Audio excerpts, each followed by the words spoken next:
It's pretty much been an essential part of jungling. I don't know if I like it or love it or not, since I've been using Tracker's Knife my whole life. No, I'm not going to miss the Tracker's Knife. I think that the jungle is going to go back to more carry. Carry junglers is pretty much like something that I'm good at. You know, the Lee Sin, the Nidalee, the Elise. There might be new ones like Rengar coming out really strong right now in solo queue. Maybe Fiddle is gonna be good again, because like he got buffed. Hopefully not, I hate Fiddle. Every jungler will go red or boost right now, and it's a damage smite instead of the vision one. That should open up more possibilities for junglers to be more aggressive, since they're not being tracked everywhere they go. Based on what I've seen, making the game more volatile doesn't usually make it more action-packed, because people take less risks when they have less information. If everything's dark and you go aggressive at the wrong time, you're gonna die. I hope it's more action-packed, because that's more fun to play, more fun to watch, but I guess we'll see.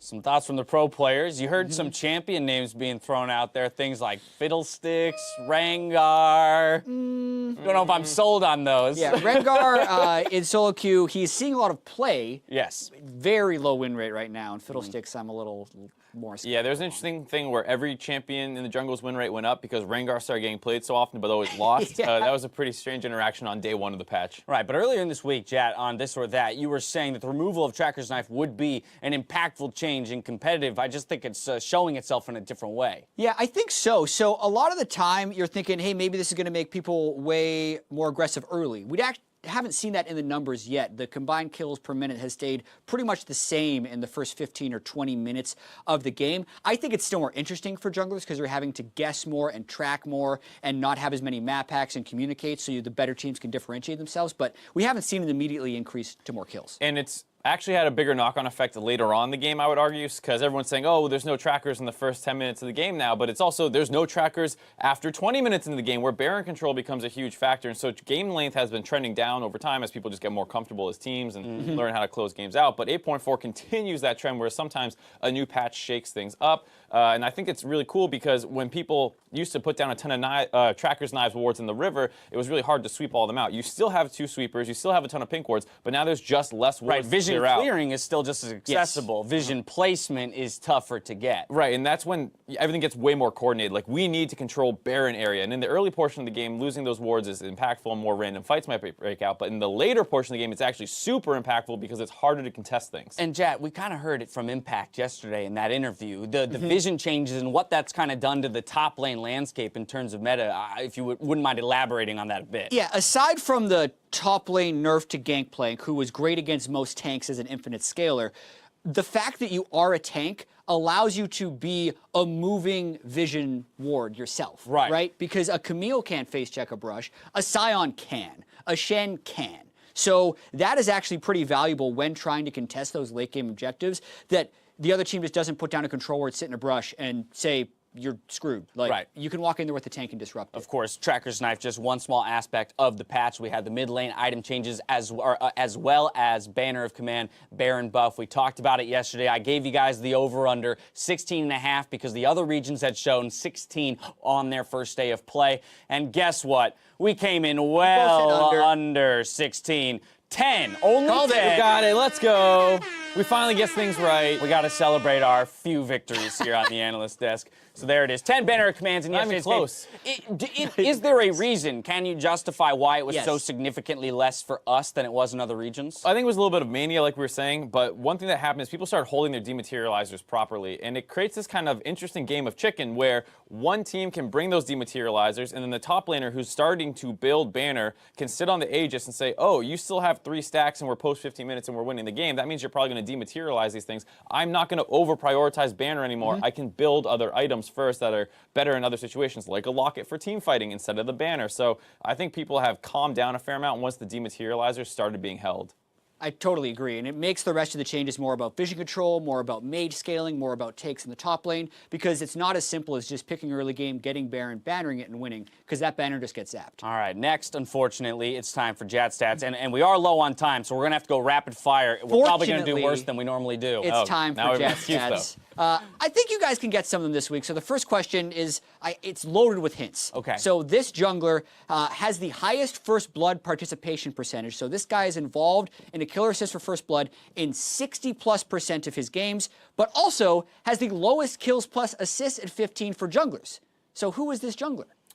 Reignovers, Best Lyra, at first blood, worst kills and Lyra's pretty assists. active This in is the the early game. player, right? This is the player. player. Yeah. Jungler, maybe first blood Reignover just participation. because of how rare they even get first blood. Well, so I know the jungler with the highest first blood participation, I thought was Onda, and he doesn't get that many kills and assists. So I think this is Onda. Say Onda Dash. with me. Onda, I'm doing it with him. He said he convinced me. You were so close. It was Reignover. Damn it, Mark! The funniest No! thing is there's 2 I games should not have listened. where he hasn't even gotten first blood before 15 minutes. Right, you So know he why I still want? gets I it. was. It's because of the Stixay stats Stixay that got I his thought that first this was going kill to be. plus it. assist at 15 That's minutes. why I thought it was Reignover because of the Stixay stats. Yeah. Damn Stixay still it! lasted. You asked for Fire. more collaboration. I'm Get off trying to my help you. desk. You can't have it both ways. All right, let's keep it rolling. Next Stixay jet still stat. last in the league kills per assist for 15 minutes. This one, Mark, you cast Academy every week. Okay, The got it. picks are very similar in Academy as they are in LCS. In fact, they have the same most banned champion. They both banned Zoe 51 times. Like, it's incredibly similar. And they have the same most picked champion in 4 of the 5 roles. Same most picked. But what's the role where they have a different most picked champion between NALCS and NA Academy? I'm not gonna help you much, man. I don't know. Multiple choices, 1 of 5 roles. Well, it's just the role. Yeah, which role? The most picked champion. Is it To a, share is it the a most picked different? champion? No, which role is different? Because 4 to 5. Right. Yeah. ADC. Top lane. It's mid. I'm not even going to ask you the bonus question. Just Azir- average our answers and you make it to Azir the mid and lane. I feel Ryze like you got yeah. that are one right. different. How'd you not Everything else notice the is the difference same. between Ryze and Azir? They're the only 2 most popular champions in Should the have mid noticed the lane. difference, Mark. Yeah, how did I not Yeah. notice that difference? All right, DPM question. I know you love these. Yeah, Oh, give me. boy. Multiple choice. The highest single game damage per minute. It's a multiple choice question. These are your 5 options. There's a Sven Ezreal game that we have, a Cody Sun Tristana game, All an 80K. Arrow Ezreal game, a Stixay Kog'Maw game, and a Deftly Xayah game, which was yesterday. Not Arrow. Yeah, I'm down on that. Not deftly. Sure, why Too not? short of a game. Right? I mean, Well, actually, that. Cody it was Suntrist a pretty game has long been an Arrow game. player. Yeah, but I feel like the high DPM games are going to come from the guys earlier in the split when we had Yeah, longer and games, Ezreal right? and Poke champions So have we know these. that Cody was leading DPM charts Still earlier, is. but then Sven on an Ezreal could get a lot of poke in. Fun facts, Sven and Arrow both lost their Ezreal games in which they ranked in the top 5 for highest DPM. I'll do Cody. You do. I'll do Sven. Yeah, I'll do Cody. Mark gets it with Cody's son, Tristana, against CLG. I got Jeez, James, why don't you get any of these, 103 man? damage per minute as Trist. Mark has gotten one yeah. like I got- 5 weeks in a row now. Yeah, that's why I've gotten on the board, That's why we right? stopped Yeah. On keeping the board. score. Notice that there's no tallies at the bottom of the Yeah, score. These are hard. Time to move on to some predictions where we will pit our analysts against the collective brain power of the audience today. Definitely Team Liquid. This patch meta is definitely impacts meta, and they have the better bot lane. Definitely Fox. See. Fear Tony. I like the players on TSM, but I definitely think that 100 Thieves kind of has this one today. It's just a feeling that I have. I think that they're gonna do it today. Ooh, that's a tough one too. I'm gonna go with C9 on this one. I think Jensen has the probably in mid lane. I'm gonna go with Jensen on this one. Can we leave that one to the coin? Let's take FlyQuest on that one. I love the outfit there. At first, I thought solid they were just going to outfits. get everyone in team jerseys to pick their own team. pick their and they own switched team, it up right? halfway through. Alrighty, so we got a couple different. You guys, once again, all 5 games predicted the same way. So the closest game I feel like is the TSM 100 Thieves game. Right. We got 2 teams coming in at 7-6. They're both 3-1 in the second half of the split. Mm-hmm. But TSM. So why does TSM beat 100 Thieves? They're that infuriating team where they always look pretty good, and the history is always in the back of your mind of them always picking it up towards the end of the split, and Right. they looked really good yesterday. Yeah, like we said, they're 3-1 second half of the split, continuing to do well. That's the only playoff matchup. If you're looking at those, the only 2 teams who are currently ranked in playoffs meeting. So it's the closest game Yeah. on paper. But unfortunately, 100 Thieves did not look very convincing at all in their loss yesterday. TSM has been looking good, so It's hard to go against them. Well, I'm rooting for the audience on this one. With 2 minutes left to go until Champ Select, let's get some win conditions up on the board here for Game 1. Mark, you've got CLG. Jat, you've got Team Liquid. I know CLG won yesterday, but I don't recommend going too similar to that game plan because it was. Are you sure? It was coming back from a 10K like gold that deficit. It's great where when the they lull them into a false sense of security. Yeah, I want to see them draft more for laning phase. All year long, they've been picking these weird, like, team play stuff. Like, I got a TF and you got a Fiora and we're going to snowball and then we just get crushed. Like, I want to see them stop doing so much of that and just pick some good lane matchups. Try and play the game like that. We see that you can potentially snowball the game a little bit better. And 6A is starting to play good now as well. So just make sure you guys are all working as a team. Double lift is very important. So get 6A ahead of double lift. Pick some winning matchups. Don't give the Shen up, maybe. And I think that's one of their paths to victory. Laning and bot You're lane. sure you don't want them to fall 10,000 gold behind? Yeah, I'm positive I don't want All right, the does 10K that gold change? deficit. Now that you know that they aren't going to fall back? Ah, 10K, shoot. Oh, no! Yeah, it's similar. I actually am in a lot of agreement with Mark here when I go to TL's win condition. I do think they should also draft for laning only because of how well they did that yesterday with the Zyra Khan, with the Shen, who they gave gank priority to against the Scion. But also I think it's winning top lane is very important for this team. More so because of what happens when they don't win top lane. Whenever Impact loses, this team, I think, is winless. So when he took over the game yesterday, both these teams are going to be in an early games arm race, but specifically they should put some attention top. Strong laning matchups for both teams, but focus on opposite sides of the map. That's going to do it for us here. Time to head out to the battle arena to get into the games. Thank you, Dash. My name is Julian Pastry Time Card. Joining me is Isaac Azayot Cummings Bentley. We're gearing up for CLG versus Team Liquid. 8.4 has been pretty kind to us so far, so excited to see another round from these teams this weekend. Yeah, we've been having a little bit faster games. Actually, every patch so far in the spring split has increased the speed of the game, not the game time itself. So it definitely has been pretty interesting, and I'm excited to see some more from these two teams. Definitely a really strong showing yesterday from TL. They had pretty much smashed their game. CLG did win, but it was not an expected win, and it was not a way that you expect them to win when they're down over 10K against C9 and kind of clawed their way back into that one and didn't end up. Yeah, more of a, yes, they technically killed the Nexus first on that one. There's CLG, banned Galio and Kha'Zix on blue side here as we start off the draft. Skarner and Sedwani, two junglers banned by Team Liquid. Yeah, Skarner, super high ban rate. It doesn't seem to really be getting through at all. Is even better on 8.4 and was already very good on 8.3. A lot of people think that the ability to actually take Chilling Smite has just made this champion ridiculously strong. Interesting to see the Rakan ban here when CLG has been playing a fair bit of Zyra Rakan actually in that bot lane, so a bit of a respect ban there over to Biofrost, who is considered by many to be the best Rakan player in the league. So definitely kind of worth his salt there, but also worth noting that both Cassio and Ryze are available. Sometimes these teams are kind of willing to leave one up and try to hope that the other team will take the Ryze. Then you can kind of grab the Cassio as an answer. But mostly we have been seeing before the Ryze is picked, the Cassio is banned out. So we could see TL do something like look for that third pick Ryze in first round, then ban the Cassio to do it kind of that way. And that's one of the advantages that you have right now as red side, as this is kind of just how it's been shaking out in picks and bans. Interesting, though, that a lot of 80 focus for these first few. Caitlyn was the last banned by CLG. Rakan, as you mentioned, joined on the other side. And then Barris first pick on blue for Counter Logic Gaming. And Tristana plus Gragas. We'll see some play. Smithy often sticks to his tanks. I guess it's kind of a feel thing for him. And with three junglers banned away, not too surprising to see him fall back to something that we've seen a little but not too much of this split. Yeah, very little on 8.4. Globally, in 54 games, we've seen one Gragas, and it lost. Definitely is a serviceable tank and does still have a lot of the early playmaking and power that you've kind of come to know from Gragas, but is certainly not considered a power pick on this patch. And with things like Zac available, and that is a little bit surprising to see to see it prioritized here. I think that Olaf is a pretty nice answer. It's something that Reignover has been fairly comfortable in and has popped up a little bit in this patch here as well. It's also just pretty good answer to Gragas because of the magic immunity with the ultimate here from Olaf. You can kind of run people down, and I actually think it's fairly good into Azir as well in the early stages of the game. That's another champion that you can just kind of get access to and look to run down. Yep, obviously a comfort pick for him as well. Orianna was the mid laner blind choice for Huhi. So Azir actually just kind of left open. Pobelta looks like he had a pretty concerned look in his face for a second, but they do decide as they run the clock down to take it, and they'll move into phase 2 of bans.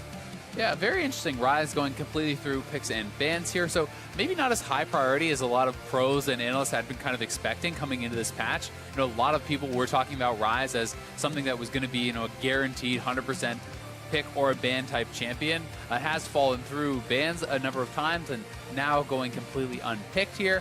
But obviously a lot of late game scaling here. A 4TL already, you have Azir, you have Tristana. This to me is kind of setting up very heavily for what could just be a tank top plus another tank support. You draft a very heavy front line, and then you have a really kind of solid core of DPS here with the Azir and the Tristana. And as far as the other side, I do think that CLG has more of an opportunity to go for a little bit more of a lane dominant style, especially when you have the Varus, who I think is a very powerful laner. And certainly Biofrost is someone who is willing to play, you know, some different picks. And with all these kind of tank supports being taken off the table, there's more of a chance of seeing, you know, range support. Although there is still Tahm Kench available, there is still Braum available. We may see that pinch somewhat here, or CLG could just leave both open and look for a trade. We did hear that Ole maybe had something prepared, so interesting to see tank supports banned on the Liquid side. 2 top laners though for CLG. Impact's going to lose his Shen, makes sense given his performance yesterday. And then Cho'Gath also going to come off. Looks like no, though. Braum is going to be the pick. Like you said, Tahm Kench still up. We'll see if Biofrost wants that, or if he does want to change up and maybe switch off to a playmaker. Yeah, and I think Tahm Kench can work. You know, it does kind of give some safety to the Varus, who doesn't have a move block against Gragas and these sorts of things. But I actually think that there is a lot of room for a range support in this sort of a matchup here against a Braum and a Tristana to try to look for something a little bit more lane dominant. You can go for top lane first, though, and yeah, it is going to be the Bard. So I actually like this quite a bit. This is going to be more of a lane-dominant 2v2. There is a lot of playmaking and roaming of potential that can come out here from the Bard. The potential for actually very heavy engages to be set up by the Bard, followed up by the Maokai, as well as, you know, the Shockwave from the Orianna and the Olaf flying in, the Varus CC to follow that up. Seems like a pretty strong playmaking and teamfight combo. I actually really like the Trundle, though, as the last pick here for TL. This is something that I've been talking about, you know, in this patch in general. I think that not only is Trundle a really good matchup into pretty much every tank in the game, it works very well in the meta where people are trying to rush this banner. If you want to rush a banner against you know, blindly in the top lane, well, Trundle can actually deal with that very well because he is a physical damage top laner, and he's not someone like a Jace or even like an AD Kennen or something who can, yes, match up well, but then struggles sometimes to join the team fights early on. Trundle still can have team fight effectiveness, can win the 1v1 in the lane, can split push, and I think just is such a strong pick in this meta. So definitely a really solid front line and kind of team fighting core here for TL. They have the ability to go 5v5. They have the ability to split it out and go 1-4. But likewise for CLG, a lot of playmaking, very strong bottom lane to play around, and very heavy engaged and combo-based CC and team fight. It almost feels like CLG are a little less flexible, but have kind of indexed more into team fighting strength, whereas TL gave themselves kind of an out in the side lane with Impact and his Trundle. So definitely interesting to see how it all shakes out, but had a lot of changes in 8.4. These kind of team fighting cons, always fun to watch, and given the speed of the games as well, things can get out of hand real quickly, depending on the early game. So both teams on the lookout for a second win. Only one team between these two will sweep the weekend. We'll have to find out who in a second. Some pretty interesting choices here, honestly, from both sides as far as actually, you know, the runes do go. So Spellbook Maokai, I've got to say I'm very surprised to see Spellbook Maokai as the answer. You do see this on things like the Ornn, who can kind of start Ignite and have a lot of early lane pressure. This is just straight up a TP flash start. I actually think that is just a straight up incorrect decision. I think that anytime you were going to start Spellbook, you should start a combat summoner. Because if you do not need to use it in lane, when you go back, you will have your first summoner shard available and can swap that to a TP. So I actually think there's never really a situation where you should be starting Teleport and being Summoner Spellbook, because, you know, if you have the Ignite available and that can get you a kill, great, use it. If you don't need it, you go back to lane and you TP back anyway. But regardless, this is going to give him, you know, more playmaking because he's going to have the lower cooldown on his TP, on his flash, going to be clearly looking for engages, less about kind of brawling and fighting against Impact. But that is going to mean Impact is going to have even more of an advantage in the 1v1 where he's, you know, running grass for this combat summoner. And Reignover also going to be going Predator here. So that is pretty interesting. This is a Ghost Predator Olaf. The the speed at which he's going to be coming in on some of these early ganks is going to be pretty frightening, and that in combination with the fact that he can go Chilling Smite on 8.4 is really going to give him some early chase down power that wouldn't have kind of otherwise been there on the previous Yeah, match. I think depending on style, both smites potentially an option here for Rainover, but certainly exciting. Not the same impact potentially as a pre-6 Skarner, as an example, but still could be quite fearsome if he rushes into the lanes. Rainover actually solo starting on this blue buff, though. Looks like he's going to pull all the way to that Gromp, get the aggro going. We've seen a lot of this little leash from Zac players, and Rainover just going to take the damage, proc that passive, smite the Gromp for a bit of extra health, and this is some solo power clearing from Rainover's Olaf. Yeah, and on Olaf, you actually clear faster when you are lower HP, so he is intentionally trying to get low. You'll see he's actually sitting on both of his health potions, not actually going to be using those until he's looking to fight, right? So if you're not worried about your opponent engaging or kind of invading on you, which you shouldn't really be going up against this Gragas, he's going to sit on very low HP, he's going to full clear, and then he's going to start popping pots as he thinks he might run into Smithy, or as he is considering to actually look for it and go for one of these ganks. Yeah, Smithy, same side start, but Rainover is flying through the jungle at this point. We'll check in with the mid lane though. Seen a lot of these two champs, although not the tier champions we may have expected. Both Huhi and Pobelter have had, I would say, some solid but maybe up and down seasons so far. Huhi, not nearly the form he showed last year, and Pobelter, I think, started off really strong, but has maybe dipped a little as Liquid have waxed and waned throughout the back half of this split. Still Azir, extremely potent champion. Pobelter looking just fine right now.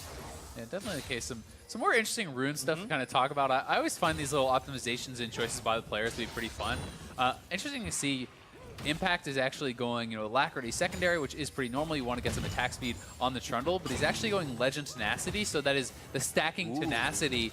Knowing that there is so much CC on this team, I think it makes quite a bit of sense when you're laning up against a Maokai. You do always have to be worried about the amount of crowd control that's coming out there and kind of gank assistance there. And he's also going Overheal. So that to me immediately tells me, two things. A, he is kind of prioritizing pretty heavily in this 1v1, but B, that he's going to be going Ravenous Hydra, which I'm expecting you build that lifesteal, then you're going to be sitting on this Overheal shield. That in combination with your passive is going to kind of give you a bit of an HP buffer in this build that is otherwise pretty light on health and does make you somewhat squishy. Yep, looks like portal to the bot side though. Tagged by Ole onto Rainover, but Rainover still looking for something. Good block there by Ole, forcing jump there from Double Hit, but damage still raining in, forcing the flash out. Ignite was burned! Oh! That Q not enough though. Bone plating kicks in for Ole. Yeah, it looked like Ole maybe actually used his W a little bit too early and didn't kind of get the distance he wanted on that. Pops the stand behind me, but the rocket jump had not really been completed yet, so he didn't get a lot of distance traveled. Either way, he does keep Double safe, and critically, Double saved both his summoners. So yes, it is both summoners down for Ole, but they trade that for the Ignite, as well as the Ghost from Rainover, and they survive. So all things in all, pretty well handled there by the TL bot lane. Yep, Ole able to get back safely. He'll rejoin the lane with just an extra Ruby Crystal. Good little piece of early pressure from Rainover, who does now go back by a Hunter's Potion, a Crystal, and his boots, most importantly, to turn on the Predator active. Yeah, exactly. And that is going to be kind of his second ghost, right? So normally you'd be saying, okay, now Olaf's ghost down. There's not as much of a threat of actually an early gank going on, but you get right back out on the map. You can pop the Predator immediately, and you can look to kind of pressure again. That being said, I find it weird that he's hanging around top lane right now when Darshan is pretty low on health and mana. And he's not sitting on an Ignite, the combat summoner that you would expect people to be on with this spellbook. So I don't really think there's anything he can get done up there, and he is just going to head back into his jungle and continue farming. And this should be a very heavily impact-favored lane. This is an incredibly easy matchup for the Trundle, and it's made way easier by the fact that this is not even a Grasp or an Aftershock, right? There's very little chance that Darshan will ever have to fight against a Trundle. Yeah. Almost at no point in the game. And we talked a little bit about this actually before we came on air, and that Impact has always been known. His reputation as a tank player is very well known within the LCS. But I think the thing you pointed out is Impact's highest moment was on Gnar when he was bullying more of these tank matchups, and Trundle certainly fits more of that bully bruiser role that Impact has shown time and time again. He is capable of really hard winning these lanes and giving his team an opening from top lane. Yeah, he definitely is. And it'll be interesting to me to see kind of how he decides to play it as, oh, that's actually pretty big binding there. A lot of damage comes out with that Electrocute because the Meeps hit, your auto attack, and the Q, that proxy Electrocute from Bard, and Double unable to sidestep that does take a lot of damage, but yeah, regardless, to me, I think it's almost guaranteed with a decently played lane that Impact will get a lane advantage. It's how does he convert that, right? How do you actually turn that into, A, turret takes and gold advantage and map pressure, or B, can he actually convert that into lane leads elsewhere on the map by utilizing TP and these sorts of things? Because, Trundle is not the highest impact teleport player. This is not, a Maokai or a Shen or whatever moving around the map and dominating. It's more about crushing your lane and kind of playing a bit more greedy in that way, keeping Darshan locked into this lane, because otherwise you just lose turrets. And if you can do that, you will extend the advantage and be looking pretty good in the 1v1. Plus, there's opportunity to attack this guy, because with Trundle at level 6, no flash on Maokai, this is a gankable lane. This is a diveable lane, so we'll see if they're going to look to do that, as Smithy is topside. Yep, on dives though, bot lane is being threatened. It's just Ole hanging out right now as Doublelift is coming back from base. He's probably going to be a goner. I mean, this is a 3v1. We'll see if they decide to go for it. They are trying to push it in, and it's actually a lot of time being bought. I mean, that Ghost is going to expire before they even move, so wasted Ghost there by Rainover, and they're actually waiting now for a Doublelift. That's the plan, it looks like. A little too patient, perhaps. I mean, there is a portal opportunity as well. They're actually now going to finally reveal themselves, but already took the turret damage. Oh, pop there. They're just going to zone it down into Ole. Might be enough damage. It is so. Varus able to grab first blood as Biofrost barely survives. Wow, I'm actually really surprised that worked. Doublelift unable to get a shot onto Biofrost there. One auto would have got him the kill onto Biofrost, but he was actually targeting Rainover, who wasn't tanking the turret. I'm not sure if Doublelift didn't realize that the turret was actually still on Biofrost, or didn't feel that he could get over to him, but definitely seems like that was a bit mishandled there by TL. Either way, it is Liquid trying to pressure on the top side to kind of account for this, and the first blood does give a gold advantage to CLG, but you can see the farm is actually becoming pretty big lead on the top side already, and as a result, it's not that big of a gold differential. Yeah, it's actually the same story in mid as well. Po Belter pretty much cleared 20 CS ahead of who he is. TL do find their strength in the top side of the map. Rainover popped over the wall with the blast cone, going to take down that control ward. But after that success in bot side, despite the fact that it may have taken a little longer than we liked, we'll actually check it out again. Yeah, this is definitely interesting. I mean, the Ghost was already blown. They come in here, and yeah, I think.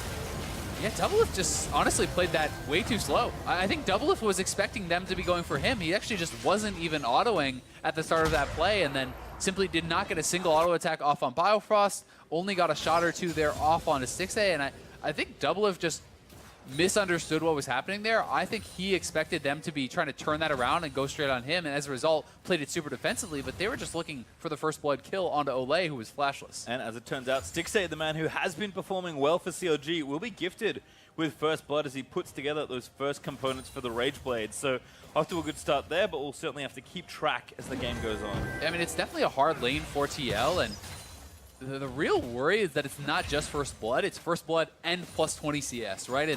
And you can give up kills here or there and stay somewhat relevant if you're even on farm, but when you're behind on farm and behind on kills, it can start getting pretty scary. And Varus is one of those champions that's so ridiculously good on one item, whereas Tristana kind of needs more time to build up multiple items, I feel.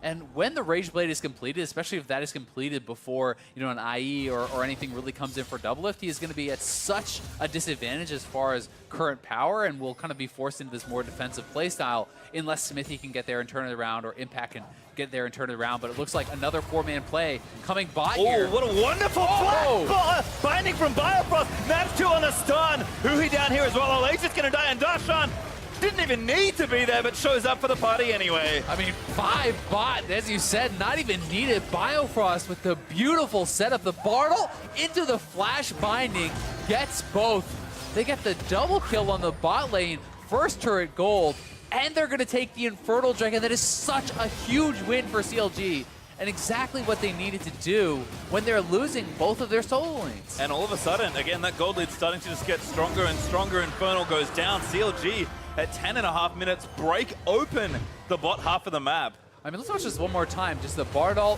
connects beautifully on both. Biofrost wants to get them both together, is able to nail them, and there's just really no chance off of that initiation. The only way that TL would have been able to get out would have been flashing the Bardal initially, but even then, they weren't expecting, I think, so many men to be in place at the right time. And on the top side, you will see this turret going down. There's just really nothing Maokai can do. And this far up, there's a potential that Maokai could get run down, but Darshan is going to back off. So really, this game is going to turn into one of those situations where Impact needs to buy time for Doublelift to catch up now. I mean, Doublelift is over 1,000 gold behind this early in the game to Stixxay. Stixxay is on his Rage Blade versus a BF and Berserker Greaves. So Stixxay is hilariously stronger than Doublelift right now, and Impact needs to be pressuring the map, drawing people up there, so Doublelift has time to farm up, scale up, and that's really going to be on the solo lanes to now kind of make up that deficit for Doublelift and Olay, because they were in a tough matchup. They got focused. They need to farm up. They need to catch up, and that's going to take a while. And it's the inverse true on the CLG side, right? With the lead that CLG's bot lane built, can they give Darshan room? We've seen this from a lot of teams. Kind of be effective. Or, okay, top lane's down. Open up some more space to try and get things done. Darshan, I mean, very far behind certainly, but farming up. Impact does feel the pressure, given that the bot lane is missing for now. And CLG gonna have to play this advantage pretty well. The gold lead did get back to even after Impact traded those turrets, but Infernal Drake's gonna add some gold we can't see just yet. And Stixxay and Bio out of there, taking the portal back to the lane. Yeah, so we'll see what CLG decides to do with their bot lane. I'm kind of expecting the Bard and Varus to be trying to lane against the Trundle. Because, yes, Trundle can smash Maokai 1v1, but Trundle is not going to have a fun time against a Bard and a fully completed Rage Blade on this Varus.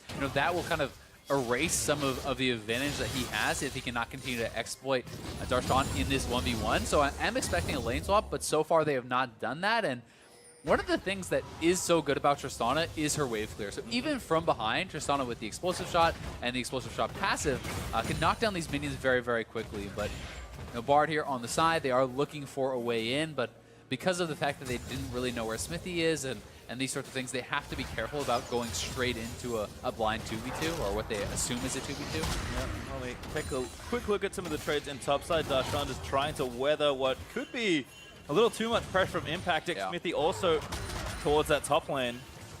CLG trying to run defenses in, both mid and jungle on the way.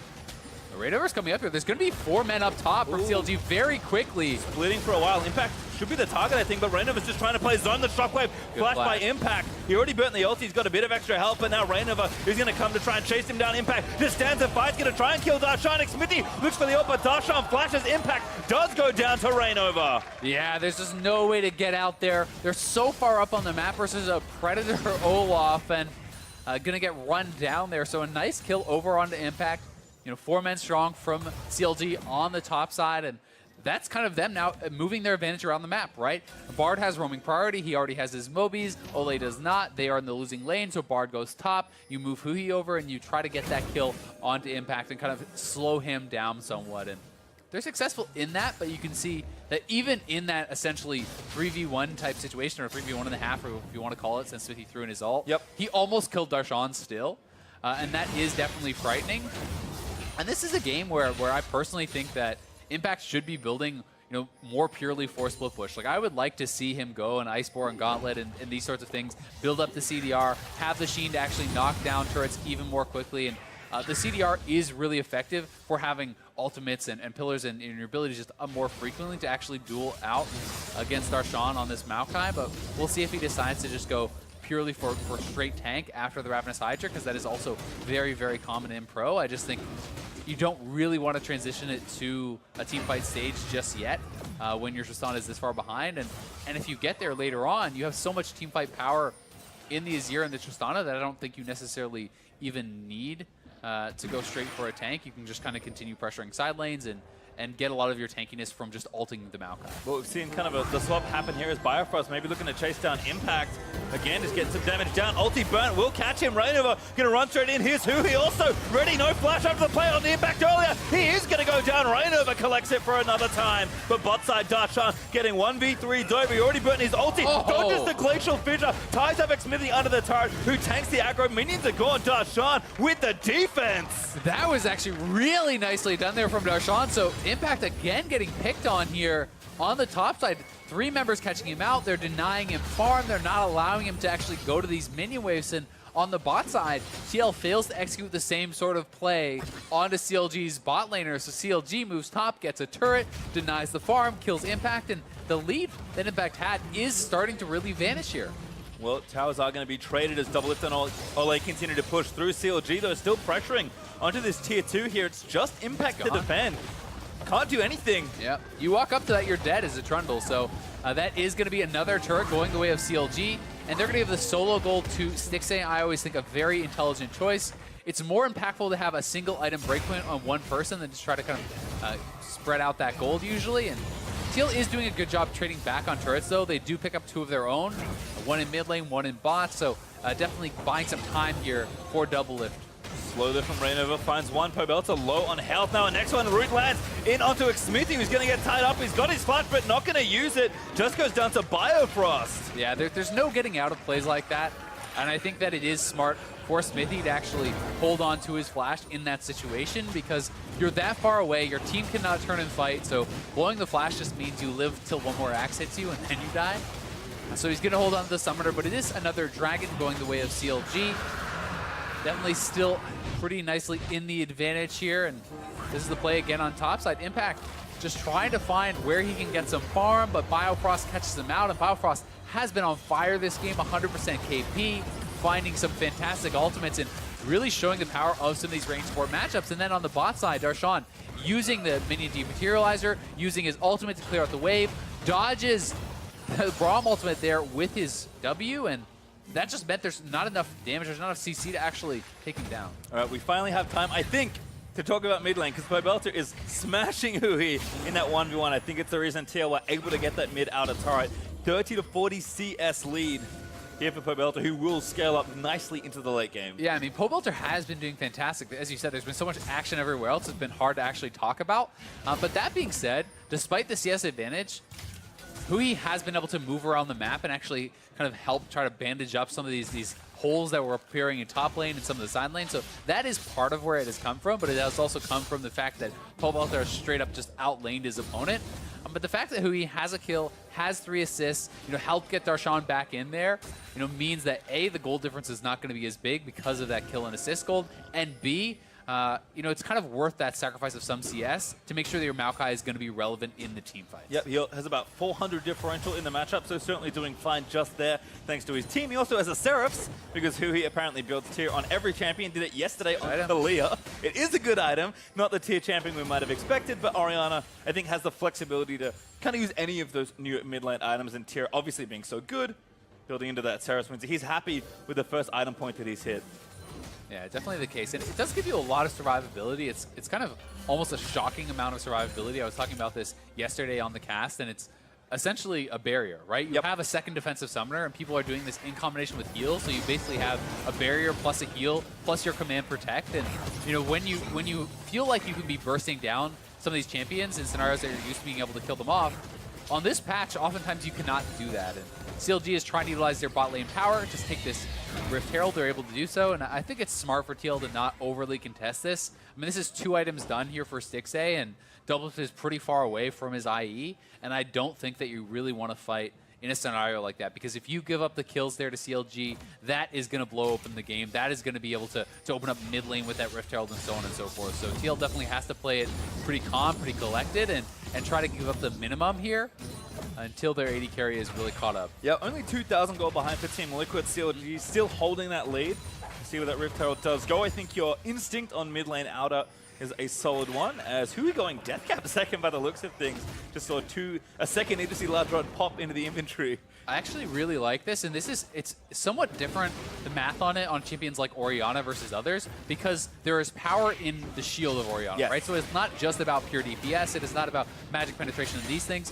You're also buffing up how much you're increasing the move speed of your opponent, or your teammates rather, and also how much the shield is there on the command protect. And I think when you have this super fed AD carry, it makes even more sense to kind of ramp up and get that early death cap.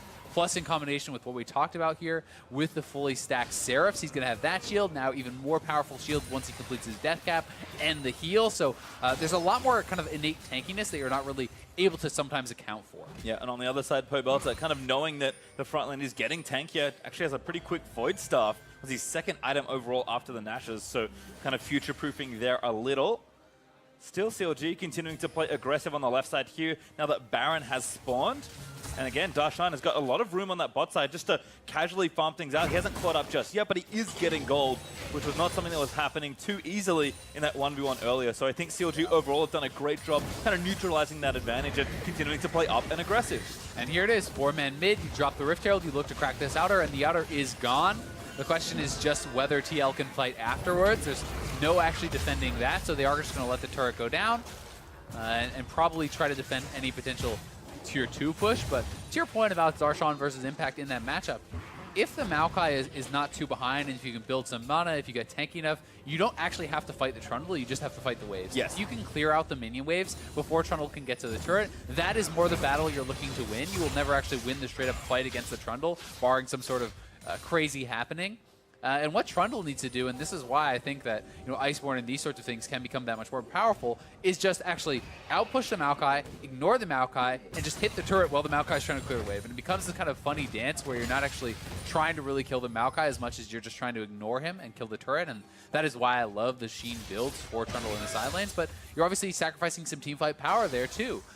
So it's kind of a give and take, and it just depends based on what kind of play style they want to take and how risky they're willing to play in that side lane. Well, CLG do extend their turret lead after taking Mig with the Rift Herald. 40 seconds until the Mountain Drake is up and available, and Stixxay is working on item number 3, plus the death cap from Huhi is completed. So as his objectives respawn and CLG push through the mid game, a lot of room to try and fight it out, even though Doublelift has now finished his first 2 items, kind of at a point where all the items after this kind of make you exponentially stronger. Yeah, they definitely do. And Stixxay is kind of going for the single target focus type build. When you do have the Blade of the Rune King complete, there's no armor really yet at all on TL, just the Ninja Tabbies being picked up now by Impact. But, Gragas is building towards a Warmogs.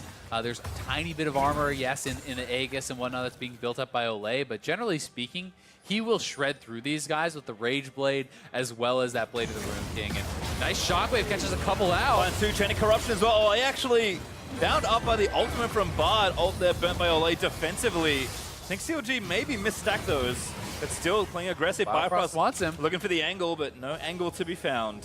But they can retreat just right back to the Mountain Dragon. So this is, kind of a play that they would like to get more, but even if you don't, you can take the secondary victory there. And Pobelter, getting pretty low, needs to actually back off, and it will be CLG just 2-manning the Mountain Dragon. So 3 straight dragons for them. You add in the Infernal as well as this Mountain, and the threat to actually burn down a Baron becomes very, very real here, especially once Stixxay has that Blade of the Rune King. You can see Death Cap has been completed here for Huhi, and they're going to try to heavily fight for vision around this area. Want to constantly deny some of the wards coming out here. And this is one of those things where, Mark and Jat were talking about it on the desk. The removal of the Tracker's Knife means it's sometimes more easy on this patch for the winning team to really control vision around these areas because there's not as many wards to drop out, so it's harder to kind of get surprised by some of the sneaky wards, so to speak, that could spot you going onto this Baron. Yep, there is a ward just a little further left, but actually times out, so TL lose all of their vision around the Baron area. That control ward in the pit helping to obviously cancel that all out, and TL just have no idea what's going on. I mean, Pobelter does have his blue trinket, likely have to burn it soon, does do so, spots CLG on the Baron, but they just back off, and TL once again are left blind. Yeah, and this is a pretty tough situation to be in. They do have a couple blue trinkets, thankfully for them. So, Pobelter still has his. Doublelift just used his. So they will have another way to check, and they can kind of continuously throw casks over the wall and try to do this. But it does put you in a bit of an awkward position, and they're trying to manage their waves. They're trying to fight for vision, and they're trying to do all these things while they know they are at a weaker point. But the longer they buy, the more time they get. Doublelift can get the 3 items especially. I think that is really where Tristana starts to pick up a lot of power when you're on double Shiv, plus that IE. Or if he even wants to go straight into some armor pen, but I am expecting another Zeal build here, as only one building armor is Darshan. So either way, they are at least able to kind of hold on it and clear out this vision now, as they saw some of CLG basing, and it's going to be just this back and forth, right? CLG is trying to force fights, trying to force their advantage now because they are A, the team fight team, and B, in the advantage, and TL's just going to try to delay. Yep, certainly not a massive lead though. Again, CLG still sitting 2,000 ahead. Have the Drake lead most certainly, will be helped there in a combat with Infernal, plus Cloud and Mountain should help them as far as controlling this map goes. CLG going to continue pushing up and pressuring these waves forward, and TL going to be back to defensively warding things out. Oh, TP in. CLG going to kind of show their hand, at least to us, as they're going to go straight for that Baron. But Huhi spotted by a nice ward. Smithy's in the area. Steal is on the table here. Yeah, it is, but Doublelift is not there. Impact is not there, so the only real chance is a steal, and We'll see if Smithy's going to be able to get it. Bifrost ulti finds him! Oh, Beautifully played by Bio! Rainover finds his mind. CLG take the Baron. Chain lands in. Shockwave is going to find one as Pobelta. Zon uses the next half of the team fight. Still busting out of control. Rainover pops his stopwatches. Impact now going to be chased down. 6-8 flashes in. Takes down Pobelta. CLG is going to run straight through Team Liquid. Impact barely going to live. He's going to get run down, I think, here by Biofrost. He's got it to Meek. Take him down. Biofrost claims the kill, and CLG clean up around the Baron. And this could be a quick end here for CLG. I mean, once you're ahead as this teamfight team, as this diving team, they can now knock down at least one inhibitor on this push, and they can group up and look to try to close this one out pretty quickly. So we'll see how much they can get done with this Baron. They will at least get the one inhibitor. The minion wave is pushing for them top. Doublelift has gone bottom to try to shove out that wave to deny any potential triple inhib, but a CLG definitely getting a huge advantage off of that. No banner, no need. They take down the mid inhib in one fell swoop, and this is a real gold lead now for CLG. 6,000 gold ahead at 27 minutes as Doublelift is just trying to buy some time and get some farm.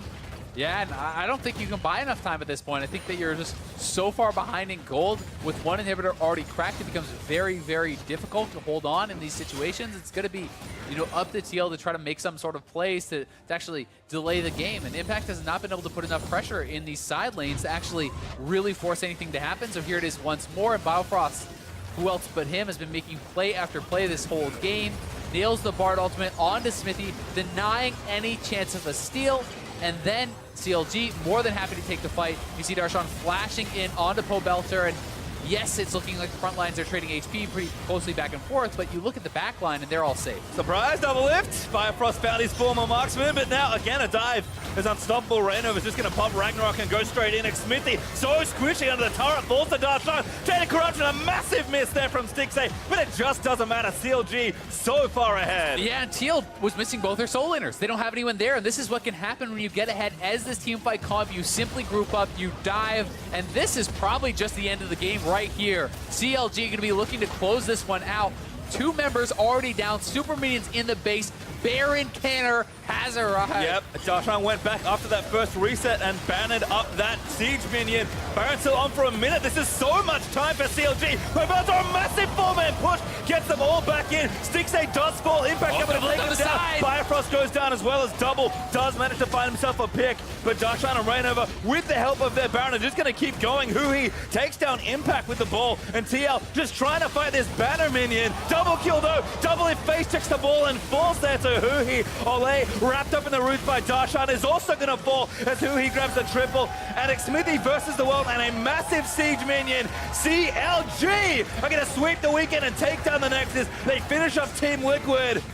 And my oh my, 8.4 has been a refresh for this team. A hell of a week there for CLG, and what a decisive finish to that game.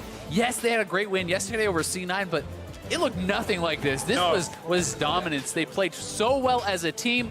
Biofrost, I think that was his best game of the year. That was honestly beautiful from Biofrost. I think the Bard pick made so much sense in the context of this game. He was able to find pick after pick, play after play, and when the bot lane got ahead, they were able to extend that advantage, move around the map, clear out the turrets, and just solid, decisive play here from CLG. We talked about the strong parts of this team. It seemed like the bot lane were taking some steps up and forward for the team, and this time the rest of the team was there with them. Darshan, horrible start to that already difficult matchup. Certainly did not make it easier on himself with the unsealed spellbook, but still CLG knew we're going to take a loss in this lane. They figured out how to recover it despite both their solo laners being heavily taken down in the early parts of the laning phase.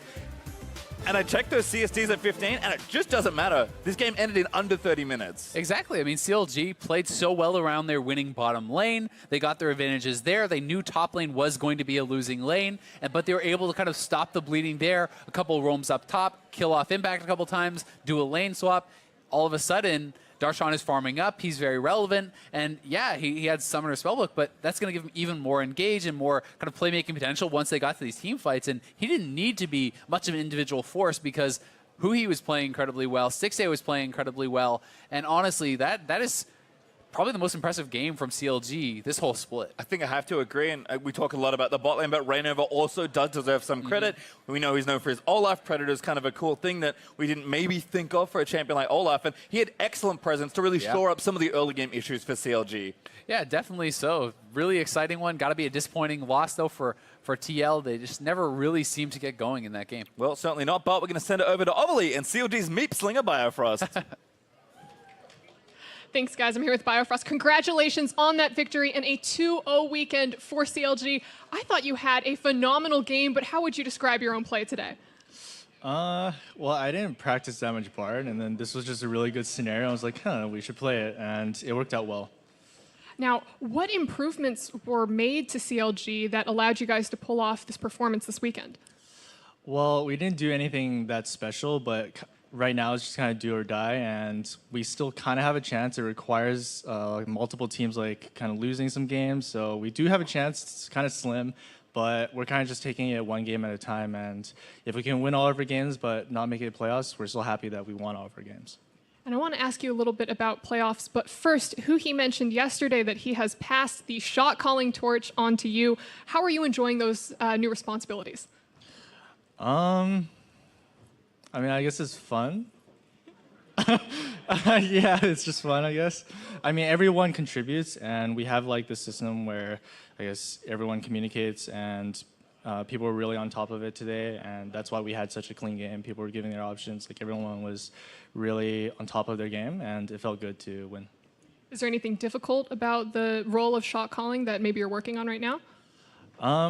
Well, this game we were really ahead, so it wasn't that difficult, but when you're behind and one decision can like lose your team the game, then it's pretty hard, but today it was not so bad. So CLG is not out of it yet for that road to playoffs, but it is going to be difficult. You have both Fox and TSM for your future matches. How are you keeping hopes high and staying confident?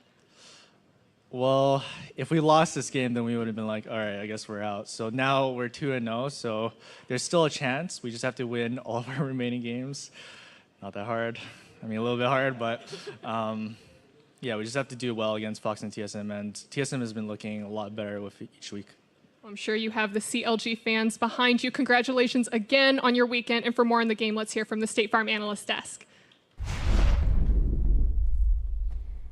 Thank you very much, Ovally. A very solid win put together by CLG here for a 2-0 weekend, taking down Cloud9 yesterday, Liquid today. And hey, we get the Rainover special, the Olaf, back in the meta. Yeah, and I really like what CLG did with this draft. We talked about wanting them to win bot lane. They have that last pick Bard to make sure that they get a good matchup down there. Their other laners were not really lane-dominant champions, so maybe a little less early game focus than we were saying. But still good laners who can combo well together within this team comp. Ori, Olaf, Maokai is a pretty well understood dive comp, and you have Bard to kick things off. Yeah, and when I look at Team Liquid as well, I was saying that they should make sure top lane wins, and they saved their last pick for the Trundle, which actually did give CLG the opportunity to counter pick support. So I thought it was interesting how CLG kind of played around bot lane, smashed it so hard, and then even though Impact had about a 30 CS lead at 10 minutes and took the turret pretty much solo, it didn't matter because they couldn't play around it. Now, Biofrost said that the Bard kind of came out of nowhere, didn't have a lot of practice on it, but the Olaf, the Orianna, the rest of the team comp crafted by CLG didn't necessarily come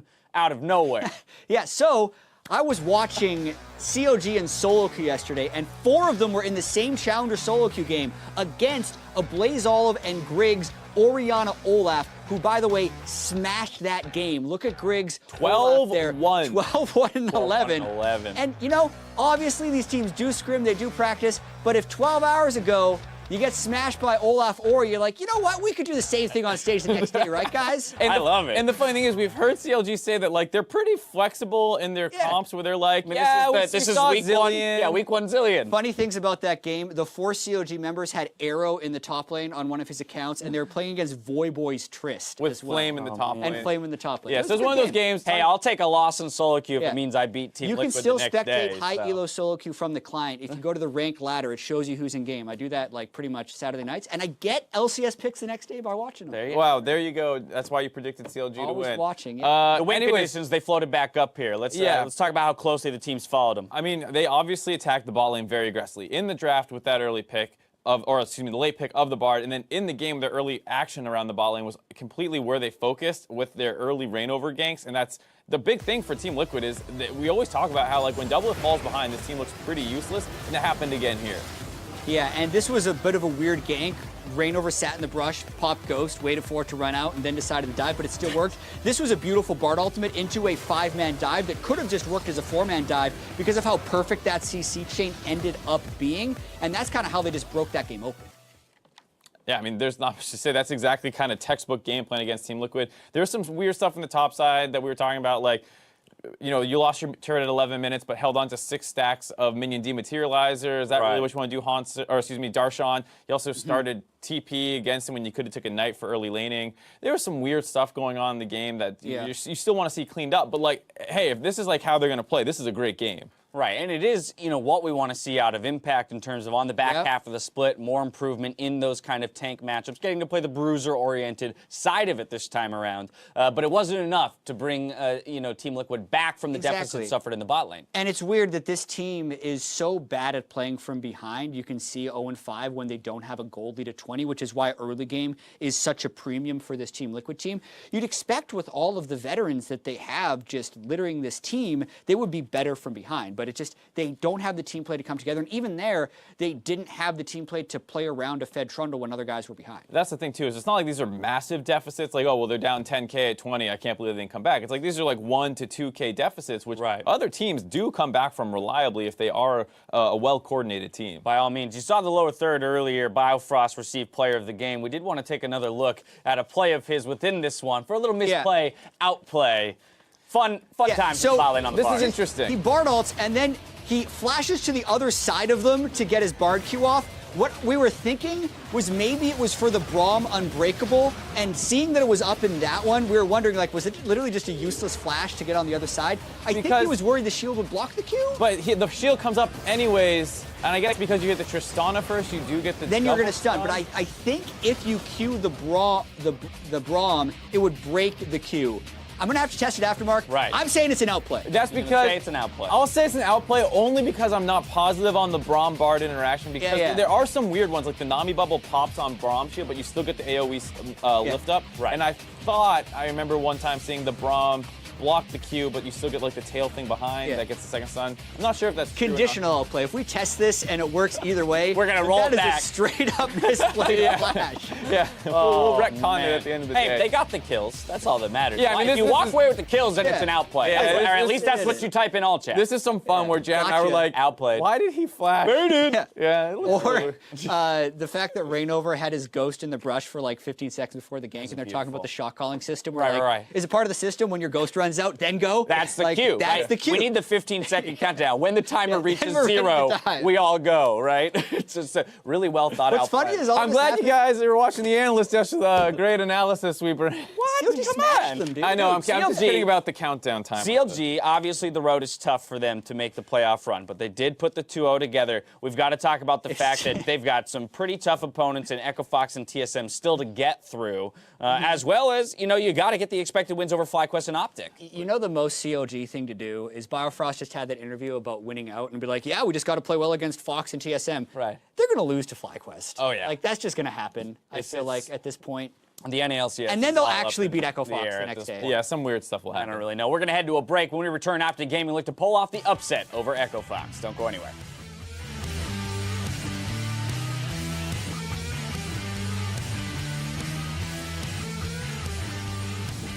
They play anything top. We're insta-locking Shen. As soon as I see their top laner. No. Portal opportunity as well. They're actually now going to finally reveal themselves, but already took the turret damage. Oh, pop there.